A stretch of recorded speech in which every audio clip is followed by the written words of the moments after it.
I do enjoy the job. It's, you know, there's a minority out there of bad builders, not the majority, which is a good thing. But I love the fact that we get a chance to expose them and hopefully put them out of business and warn other people out there as well about what they're doing. Because most of them don't really change their ways once we expose them.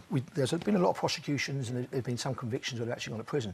But generally speaking, they're set in their ways. That's how they make their money. It's so nice to hear you say it's a minority, because whenever you see those programmes, so many people who are builders go, those kind of builders give us all a bad name, that you get to the point where you don't trust any builders at all. So good builders thank me quite regularly. They come up and they pat me on the back and they thank me and say, thanks for doing that, because these roads are causing us a nightmare, you know.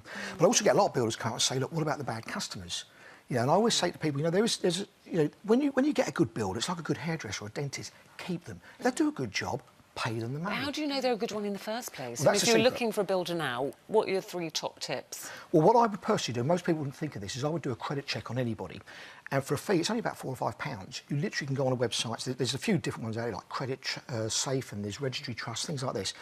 And literally for £4 or £5, I could check up on any one of you or anybody here just by knowing their name and address, and I'd find out if they had outstanding county court judgments.